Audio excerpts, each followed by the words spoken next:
Nobody asked me if I wanted to exist. Yeah, one day, boom, there you are, and you think to yourself, why am I here? Well, what do you think? Is there a reason we're here? Do our lives have any real significance? Well, that depends. On what? On whether or not God exists. Wait, hold on.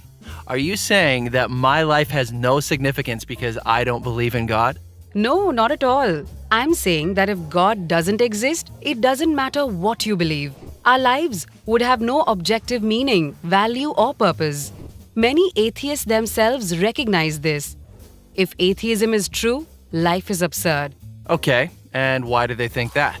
To begin with, if God does not exist, then the physical universe is all there is. Which means you and I are just accidental byproducts of nature. Right. So? That means we were not intentionally designed. So there's no purpose for us being here.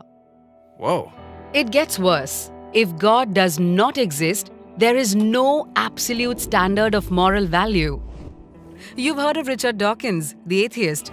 He points out that in a materialistic universe, there is at bottom no design, no purpose, no evil, no good, nothing but pointless indifference. So you're saying atheists can't be good people? No, I'm not saying that.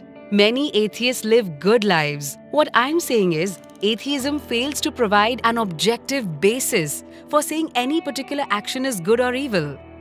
Oh, come on. After millions of years of sociobiological evolution, humans have developed a sense of morality. We all know it's good to feed a hungry child and bad to torture someone for fun. Of course we do. But that's precisely what atheism cannot explain. If there's no God, then what we consider right or wrong is nothing more than an accident of evolution or a human social convention. So what? I'm good with that. Really? Evolution implies survival of the fittest, not morality.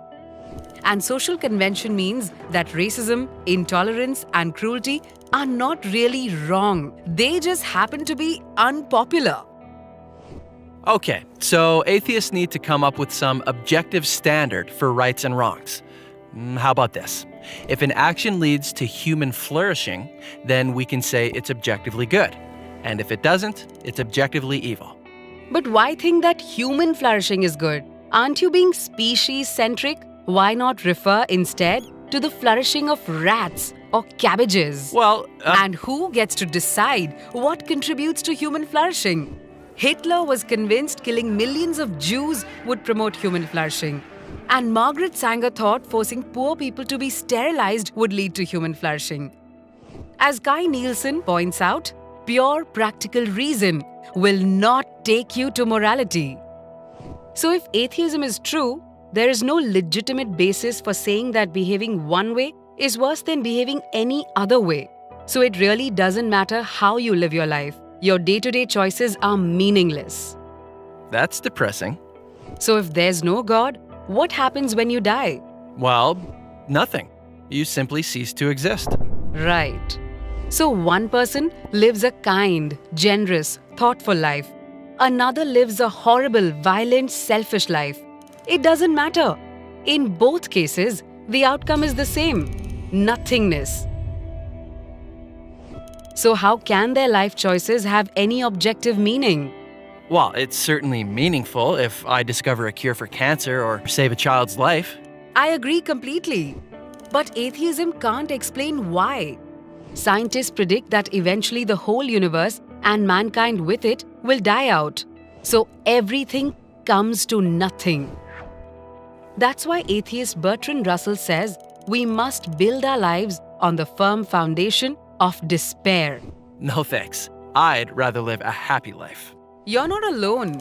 Every atheist has to choose between being happy or being consistent. You can tell the whole world you're an atheist, but you can't really live like one. Okay, so you're a Christian. If your God did exist, how would that change anything? If Christianity is true, then each one of us is here for a reason. And life does not end at the grave. And God, He's the absolute standard of goodness. He knows you, He loves you, and He intentionally created you. So your life ultimately does have objective meaning, value, and purpose. That means you can live a life that's both happy and consistent. While that doesn't prove Christianity's true. Agreed. I'm simply pointing out that for Christians, living a life that is both happy and consistent is possible. For atheists, it's not. So what are you going to choose?